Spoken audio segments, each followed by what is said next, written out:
Good morning! So, manood po tayo ng balita. Samahan niyo ako manood about immigration na balita. Hiningian siya ng diploma, ng yearbook. Hiningian siya ng yearbook sa Philippine Immigration. Actually, nakita ko na to, pero ngayon, sabi dito sa balita na yung immigration officer na naghingi ng yearbook ay sinibak daw siya sa pwesto. So, pakinggan natin yung balita. Ilang pasahero pala ay nagdadala ng kopya ng kanilang diploma sa airport para sigurado makakapasa sa immigration. Kumalat kasi daw ito sa social media. Alamin nun natin kay Ms. Dana Sandoval, ang tagapagsalita ng Bureau of Immigration. Ms. Dana, good morning! Good morning to kabayan, and good morning po sa mga tumatangkilik. May resulta na ba kayo ng investigation kung sino itong BI officer na ni-request o yung isang Pilipina na nag-viral na-request na hiningi ang kanyang diploma at hindi siya nakasakay ng aeroplano? Yes, immediately po nung nalaman po natin itong issue na ito, yung management po na pinag-utos po na magkaroon ng investigation about this. So nakita po natin na identify po natin yung immigration officer concerned. And while dinanay po niya na siya po ay nagtanong about yearbook, siya po muna ay inalis po muna sa ating mga front lines and assigned po sa back-end office because of this issue. So, sa mga hindi nakakaalam kung bakit inalis yung immigration officer na yon, kasi may nag-trending na video na traveler na offload siya kasi actually hindi siya na-offload.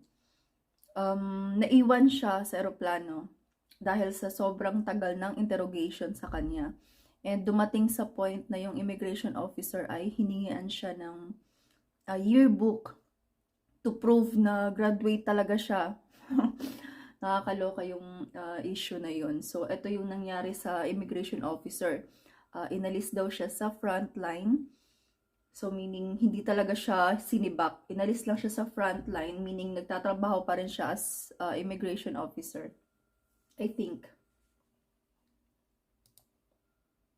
Bakit daw ho niya ni-request na ng diploma yung pasahero? According to the immigration officer involved po, hindi daw po niya ito tinanong. Pero sa atin po, we see this as really not normal part ng mga tinatanong po ng ating mga immigration officers during secondary inspection. Kaya po sa ating mga kababayan, you don't have to bring po your yearbooks, your diploma sa pag-alis po ninyo sa bansa. Hindi na po natin kailangan itong dalhin ng Hindi talaga kailangan dalhin yung mga yearbook or diploma. Ano ba? Masasabi ko na yung immigration officers ay hindi talaga sila pareho. Alam niyo yun? Hindi ko alam kasi yung iba maghahanap, yung iba naman maghahanap na ganito, yung iba naman hindi maghahanap, hindi magtatanong masyado, 'di ba? Iba-iba sila. Hindi ko alam kung bakit ganun sa Philippine immigration. Sana at least sila, alam niyo yun, yung parang alam nila kung ano ba talaga ang dapat hanapin at alam nila dapat lahat kung ano ba yung hindi na kailangang hanapin. Ay kasi masyadong mahaba daw yung interrogation po ng immigration officer. Pinaintulutan na siya makapag-travel matapos makapag-fill out ng border control questionnaire at isinailalim din sa secondary inspection ulit. Kaya parang mabigat na hassle ang nangyari sa kanya. So, wala ho. That's right po. Kapag dadaan tayo ng secondary inspection, tama yung sinabi ni Kabayan. Very hassle kapag dadaan tayo sa secondary inspection. Kakabahan ka na, marami pang tanong sa'yo.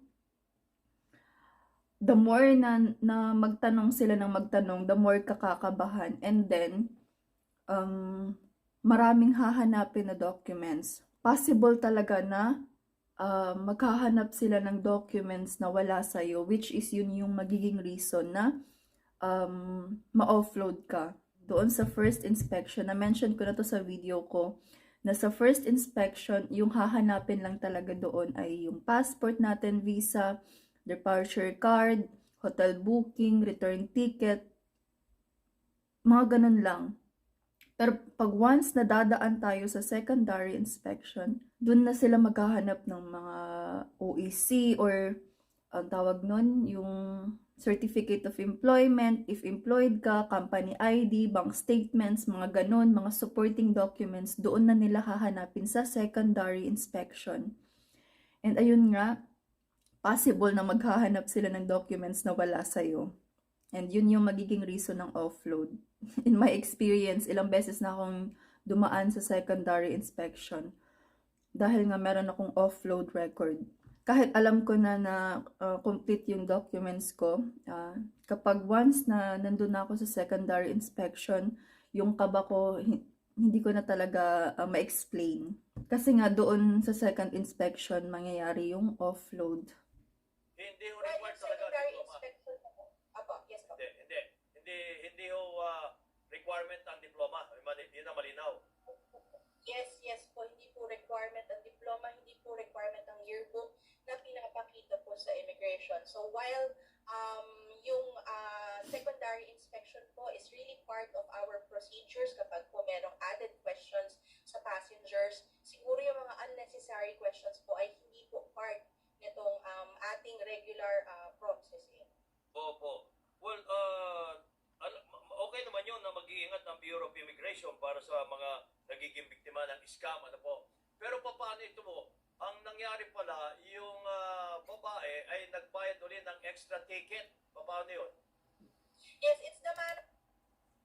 Once na ma-offload tayo, or mapag-iwanan tayo ng eroplano, yung ticket natin ay hindi talaga siya ma-refund. Kasi, flight na siya. I think yung rules talaga ng mga airlines na pwede lang nating i-refund or i-cancel yung booking natin 24 hours bago yung flight natin. Yun yung nabasa ko. Hindi ko lang sure. Pero once na tapos na yung flight, nag-flight na talaga yung airlines, so hindi na natin pwedeng ma-refund yun. So once na pag na-offload tayo, yung ticket natin ay thank you na lang talaga. And syempre, hindi mananagot yung immigration. Kapag na-offload tayo dahil walang documents na ganito, or kapag napag-iwanan tayo ng eroplano, wala silang pakialam sa ticket natin. Tayo yung dapat na bibili ulit or anong gagawin natin sa ticket. Wala silang hindi sila mananagot doon. Po talaga ng pagko-conduct ng secondary inspection na medyo may concern po tayo because doon po sa report ng passenger is na tagalan daw po siya because there were unnecessary questions. So we will be pursuing po an investigation on this para matingnan po kung talagang kailangan mabigyan ng sanctions, added sanctions po yung immigration officers. From what I know po, I think the passenger already submitted a formal complaint din sa ating management at siya pong magiging basis ng investigation. Ay, re-reimburse ba yung na biniling ticket ulit ng pasahero? Nagbayad ulit siya ng ticket eh. While the immigration po is not in the capacity po to do this, I think po maaari po natin siyang tulungan in seeking po yung administrative reliefs doon po sa immigration officer kung mapatunayan po natin na meron po, naging remiss po siya sa kanyang duty. Eh, nagdagdag na ho ba kayo ng mga immigration officer para hindi naman napakahaba ng pila? Yes, lalo po ngayong PC season, we're making sure po na Si Ms. Dano Sandoval, tagapagsalita ng Bureau of Immigration. Salamat po! So, yun yung problema talaga sa Philippine immigration sa atin.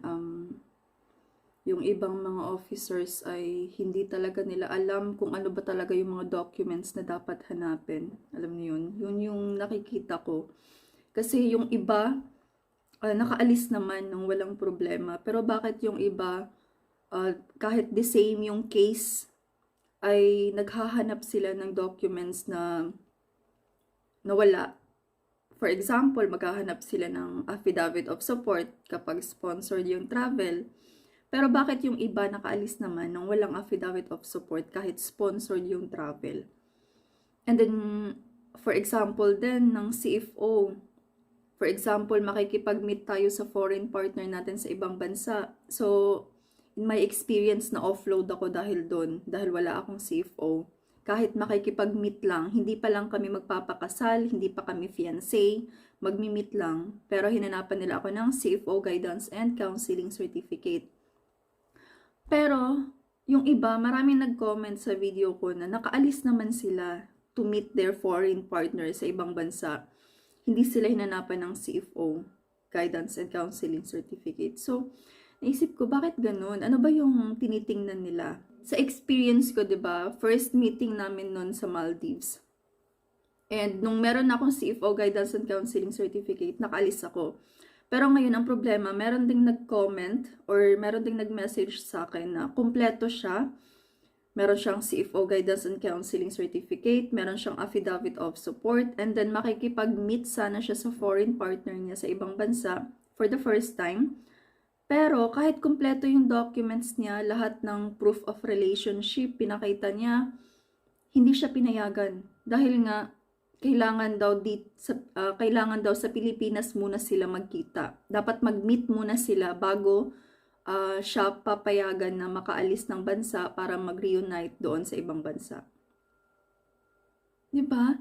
So, ano ba? Ano yung tinitingnan nila? Ano ba yung parang hindi ko maintindihan kung bakit ganun, may ganun na mga pangyayari. Ako, nakaalis ako na first meeting namin sa Maldives. 'Di ba? So, bakit yung iba hindi makaalis? In-offload nila dahil first meeting, kailangan sa Pilipinas muna magkita. Hindi ko, parang, siya, unfair siya para sa iba na, talaga, alam niyo yun, sincere or totoo talaga yung purpose of travel na makikipagkita lang.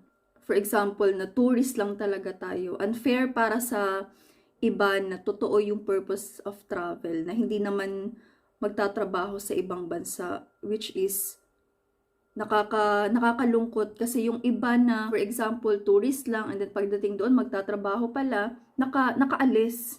Pero yung iba na magtuturist lang talaga, na hindi talaga sila magtatrabaho sa ibang bansa, pero na-offload. Dahil nga, inisip ng immigration officer na ay baka magtatrabaho to sa ibang bansa. Ang unfair, 'di ba? Sana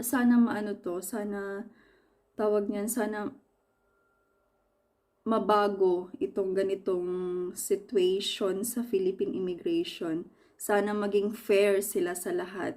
Though naiintindihan naman natin yung purpose nila kung bakit sila ganyan ka-strict sa mga tourist, kasi nga yung mga human trafficking or yung mga nagti-TNT sa ibang bansa, kunwari tourist daw sila, tas pagdating sa ibang bansa, nagtatrabaho pala. So, naiintindihan natin yon. Para naman sa atin yun para sa safety ng mga Filipinos. Pero, sana maging fair din sa, for example, kung nakita naman nila yung, for example, complete documents naman, 'di ba? Kung kumpleto naman yung mga documents, may mga proof naman silang pinapakita na hindi talaga magtatrabaho sa ibang bansa, mga ganun. So, bakit kailangang i-offload? Yung mga nakapag-travel this year, please, i-comment nyo po yung experience nyo sa Philippine immigration para malaman din ng kababayan natin na gustong mag-travel kung ano ba yung mga documents na hinanap sa inyo. I-share nyo po dito para at least aware sila kung ano ba yung mga documents na dapat dalhin. Kung may mga questions po kayo or suggestions, clarifications, i-comment nyo lang. Thank you for watching. Bye-bye!